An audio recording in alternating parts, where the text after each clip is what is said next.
நாங்கள் தொடர்ச்சியாக வைத்த கோரிக்கையின் அடிப்படையில் ஒரு அரசாணை வெளியிடப்படுகிறது.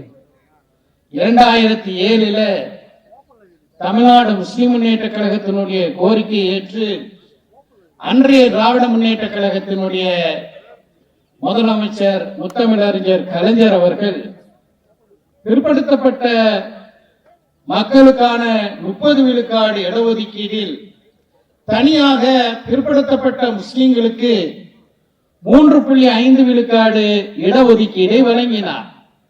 அதே போல பட்டியலின மக்களின் ஒட்டுமொத்த இடஒதுக்கீடிலே இடம்பெற்றிருந்த அருந்ததியர்களுக்கு கூட அன்றைய திராவிட முன்னேற்ற கழக அரசு தனியான ஒரு இடஒதுக்கீடை வழங்கியது. அதன் பிறகு கல்வி மற்றும் வேலை வாய்ப்புல இந்த இடஒதுக்கீடை இந்த சமூகங்கள் அனுபவித்து வரக்கூடிய ஒரு சூழல்ல இந்த இடஒதுக்கீடு கொடுத்தது தவறு, பிசிஎம் இடஒதுக்கீடு கொடுத்தது தவறு, இதை ஏற்றுக்கொள்ள மாட்டோம் அப்படின்னு சொல்லி பல வட்டாட்சியர்கள் பிசிஎம் சர்டிபிகேட்டை கொடுப்பதற்கு மறுத்துவிட்ட ஒரு நிலையில இதை பற்றியான வழக்குகள் எல்லாம் வரும்போது இங்க இந்த மேடையில சாட்சியாக வைத்து பேசுகிறேன் நம்முடைய நீதியரசர் ஹரிபரந்தாமன் அவர்களுடைய நீதிமன்றத்திலே ஒரு வழக்கு வருகிறது. அந்த வழக்கிலே ஒரு பெண்மணி, இஸ்லாத்தை தழுவிய ஒரு பெண்மணி, நான் இஸ்லாத்தை தழுவி விட்டேன், நான் பிற்படுத்தப்பட்ட சமூகத்தை சார்ந்தவர் தான், ஆனால் எனக்கு இந்த பிசிஎம் அடிப்படையிலே வேலை தர மறுக்கிறார்கள் என்று சொல்லும் போது நம்முடைய நீதியரசர் அவர்கள் அந்த வழக்கை விசாரித்து இடஒதுக்கீடு கொடுக்க வேண்டும், இந்த பிசிஎம் அடிப்படையில இஸ்லாத்தை தழுவிய அந்த பெண்மணிக்கு இடஒதுக்கீடு கொடுக்க வேண்டும் என்ற ஒரு தீர்ப்பை தெளிவாக வழங்கினார்கள். நீதியரசர் ஹரிபரந்தாமனை போன்று வேறு சில நீதியரசர்களும் கூட அந்த தீர்ப்பை வழங்கி இருக்கின்றார்கள்.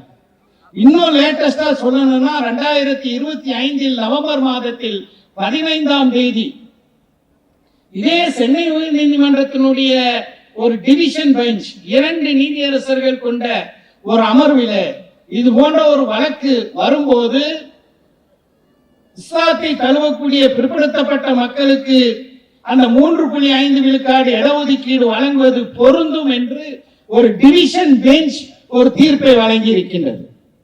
ஒரு டிவிஷன் பெஞ்ச் என்பது ஒரு சிங்கிள் ஜட்ஜில 2 நீதியரசர்கள் கொண்ட அந்த அமர்வு அந்த தீர்ப்பை வழங்கியது.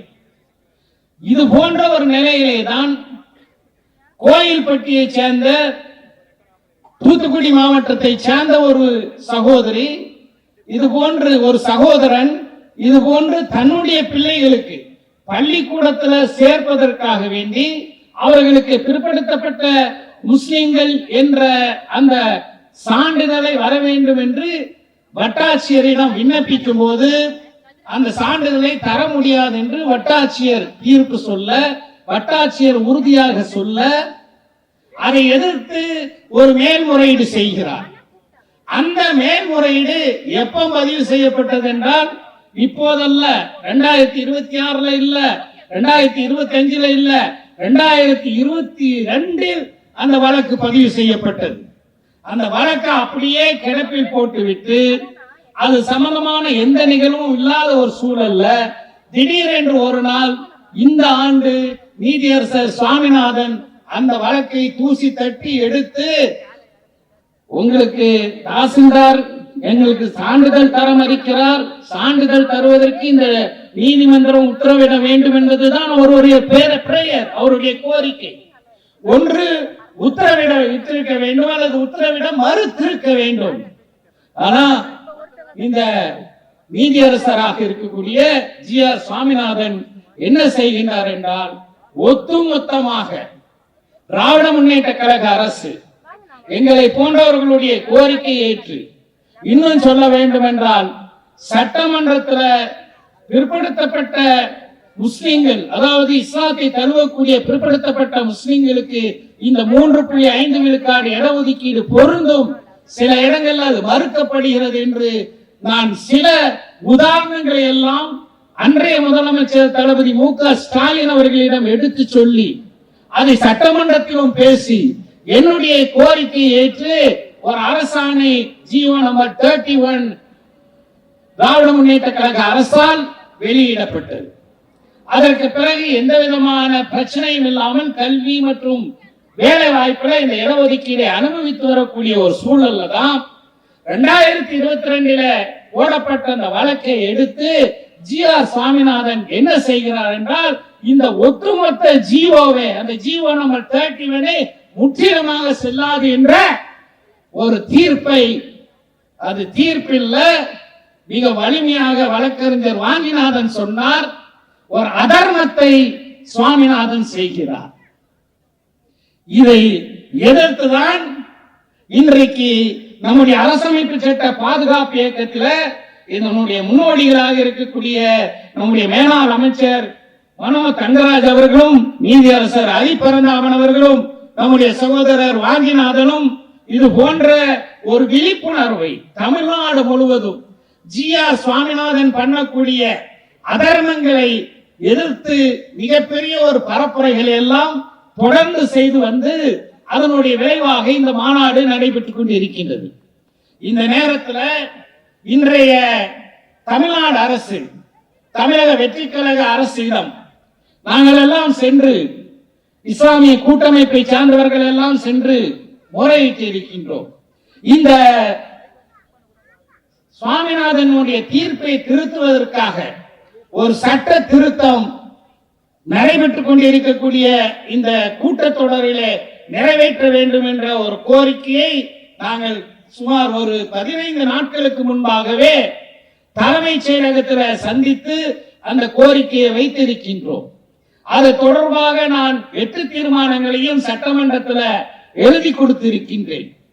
இன்னும் ஒரு 8 நாட்கள் தான் சட்டமன்றம் நடைபெறவிருக்கின்றது.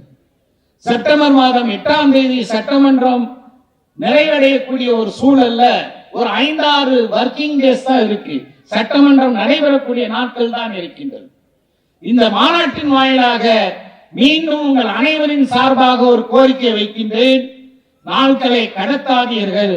உடனடியாக தமிழ்நாடு சட்டமன்ற பேரவையில நீதியின் அவலட்சணமாக இருக்கக்கூடிய ஜி.ஆர். சாமிநாதன் வழங்கிய அந்த தீர்ப்பை திருத்தக்கூடிய வகையில தமிழ்நாடு சட்டமன்ற பேரவையில ஒரு சட்ட திருத்தத்தை கொண்டு வந்து அதை நிறைவேற்ற வேண்டும். அப்போதுதான் நீங்கள் சிறுபான்மையினர் பக்கம் நிற்கின்றீர்கள் என்று எங்களால் ஒத்துக்கொள்ள முடியும். அதை செய்வீர்களா என்று கேட்டு விடைபெறுகின்றேன். நன்றி. FCRA சட்ட மசோதாவை ஒன்றிய பாஜக பாசிச கூட்டணி அரசு கொண்டு வரக்கூடிய சூழலில் அதற்கு எதிராக தமிழ்நாடு சட்டமன்றத்தில் தீர்மானம் நிறைவேற்ற வேண்டும் என்று பேசினேன். முன்வரிசை அமைச்சர்கள் அதனை செவியேற்று உடனடியாக முதல்வருடைய கவனத்துக்கும் எடுத்து சென்று அடுத்த 24 மணி நேரத்திற்குள் தமிழ்நாடு சட்டமன்றத்தில் FCRAக்கு எதிராக தீர்மானம் நிறைவேற்றப்பட்டிருக்கிறது என்பது இந்த ஆயத்த கூட்டத்திற்கு கிடைத்த முதல் வெற்றியாகும். ஏனென்று சொன்னால் சமீப வருடங்களாக என்று சொல்ல முடியாது, நூற்றாண்டு காலமாக இந்திய ஜனநாயகத்தை சீர்குலைப்பதற்காக நாக்பூர் கூட்டம் போட்டு வரக்கூடிய தொடர் திட்டங்களிலே ஒன்றன் பின் ஒன்றாக அவர்கள் சாதித்து வெற்றி பெற்று வருகிறார்கள். அந்த அராஜகங்களுக்கு எதிராக குரல்களை எழுப்பக்கூடிய ஜனநாயக சக்திகள் அவர்களை போல தொடர் திட்டமிடல்களில் ஈடுபடாமல் அங்கொன்றும் இங்கொன்றுமாக எதிர்குரல்களை எழுப்பிக் கொண்டிருக்கின்றோம். RSS நினைத்ததை 100 ஆண்டுகளிலே சாதித்திருக்கிறது. ஆனால் RSSக்கு எதிரான ஜனநாயக செயல்பாட்டாளர்களுடைய பணிகள் அதே போன்ற நுட்பத்தோடு செயல் திட்டங்களோடு இருந்ததா என்றால் இல்லை, இருக்கிறதா என்று சொன்னால் இல்லை. இன்று ஒரு நம்பிக்கையை நாம் வெளிப்படுத்தலாம். பாசிசத்தை வீழ்த்த வேண்டும் என்ற அந்த குறிக்கோளை நோக்கிய நம்முடைய பயணத்தில் நம்பிக்கை என்பது மட்டும்தான் பிரதானமாக இருக்கிறது. அதே நேரத்தில் நம்முடைய இந்த பயணத்தில் ஜனநாயக எழுச்சி களத்தில் நாம் நிச்சயமாக வெற்றி பெறுவோம் என்ற நம்பிக்கை இருக்கிறது.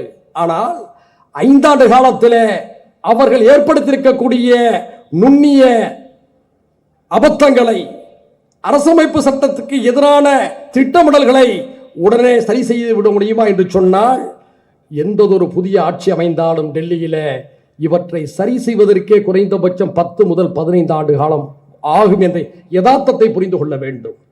ஏனென்று சொன்னால், நம்முடைய எதிரிகள் ஜனநாயகத்தன்மை உள்ளவர்கள் அல்ல, நச்சு சிந்தனையாளர்கள்.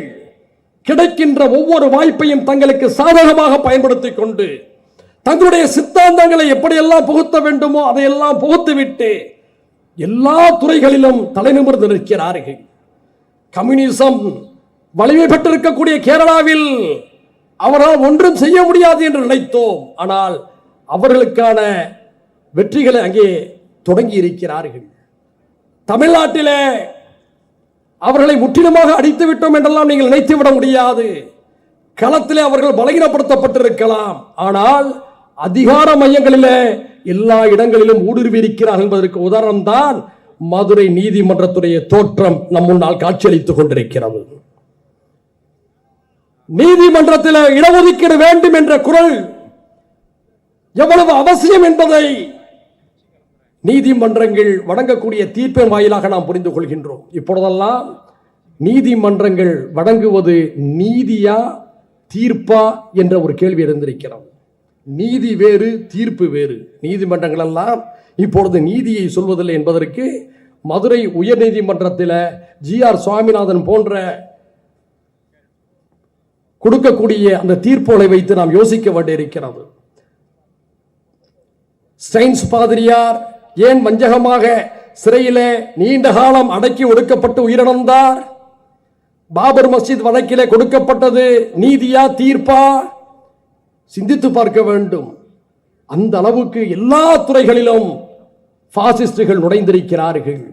இப்போதும் கூட அவர்கள் தந்திரமாக காய்களை நகர்த்திக் கொண்டிருக்கிறார்கள்.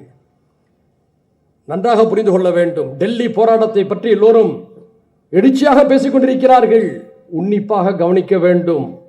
யாருக்கும் உடனடியாக சான்றிதழை கொடுத்து விடாதீர்கள்.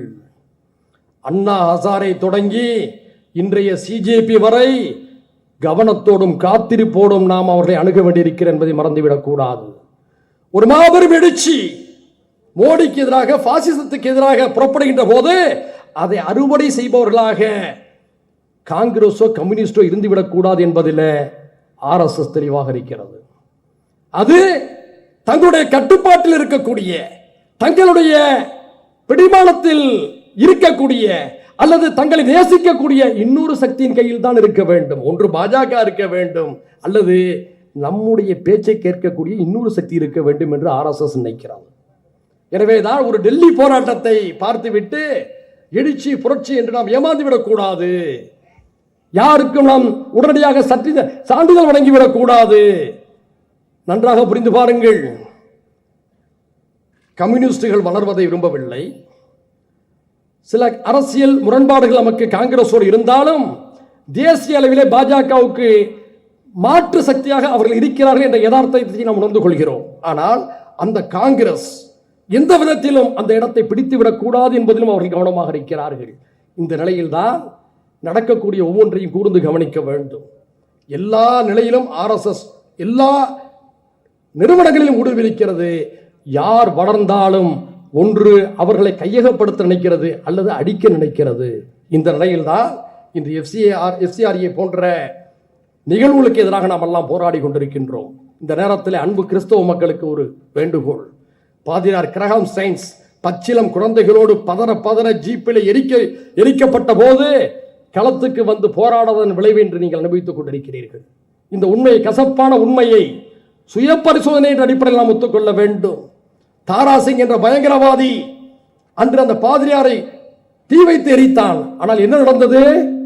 தாராசிங் வேறு, பஜ்ரங் தளம் வேறு என்று எதிரிகள் தந்திரமாக அதை கடந்து சென்றார்கள். RSS துணை அமைப்பான பஜ்ரங் தளம் தான் அதை செய்தது. ஆனால் பஜ்ரங் தளத்தை காப்பாற்ற அதனுடைய தலைவராக இருந்த தாராசிங் அங்கு பலி கொடுக்கப்பட்டார். அதை அவர்கள் திருப்தியோடு ஏற்றுக்கொண்டிருக்கிறார். இப்படி எதிரிகள் தந்திரமாக காய்களை நகர்த்தி கொண்டிருக்கக்கூடிய ஒரு காலகட்டத்தில் நாம் இன்னும் கூர்மையாக சிந்திக்க வேண்டும். நமக்கான செயல் திட்டம் வேண்டும். இங்கு அண்ணன் பிரகாஷ்ராஜ் வந்திருக்கிறார். தென்னிந்தியா முழுக்க ஒரு பாசிச எதிர்ப்பு கருத்திலை விதைத்துக் கொண்டிருக்கிறார். பல அறிஞர் பெருமக்கள் அண்ணன் அறிவானந்தாமன் போன்ற சித்தாந்தவாதிகள், சிந்தனையாளர்கள் சிந்திக்கின்றோம், பேசுகின்றோம். ஆனால் ஒன்றுபட்ட செயல் திட்டம் நம்மிடம் இருக்கிறதா? ஆனால் RSS ஒன்றுபட்ட செயல் திட்டம் இருக்கிறது, பாரதிய ஜனதா கட்சியிடம் இருக்கிறது. ஆனால் அவர்களுக்கு எதிராக களமாடக்கூடிய நம்மிடம் ஒன்றுபட்ட செயல் திட்டம் இல்லை என்ற உண்மையை ஒத்துக்கொள்ள வேண்டும். அதற்கு மாற்று என்ன என்பதை சிந்தித்து நாம் ஒன்று கூடி ஒரு செயல் திட்டத்தை வகுத்தால் மட்டும்தான் மக்கள் எழுச்சியை கட்டமைக்க முடியும் என்பதை மறந்துவிடக் கூடாது. எனவே இந்த பயணம் என்பது ஒரு தொடக்கம். இந்த தொடக்கத்தை நாம் எவ்வாறு அடுத்தடுத்த கட்டத்துக்கு எடுத்துச் செல்ல போகின்றோம்? இதில் அரசியல் இருக்கக்கூடாது, கூட்டணி இருக்கக்கூடாது. ஜனநாயக தன்மையோடு அரசியலமைப்பு சட்டத்தை பாதுகாக்க வேண்டும் என்ற உணர்வோடு, பாசிசம் வீழ்த்தப்பட வேண்டும் என்ற திட்டத்தோடு மட்டுமே இந்த ஒன்றுகூடல்கள் இருக்க வேண்டும். அதை நோக்கிய பயணத்திலே நாம் ஒருங்கிணைந்து நுட்பத்தோடு செயல்பட்டால் நிச்சயமாக நாம் வெற்றி பெற முடியும். அந்த வெற்றியை பெறுவதற்கான சிறப்பான தொடக்கமாக இந்த மாநாடு இருக்கிறது என்பதற்காக இந்த ஏற்பாட்டு குழுவுக்கு நான் சார்ந்த மனிதநேய ஜனநாயக கட்சியின் சார்பிலே புரட்சிகர வாழ்த்துக்களை கூறி விடைபெறுகிறேன். நன்றி. ஆக்கிவிட வேண்டும் என்று அவர்கள் நினைக்கிறார்கள்.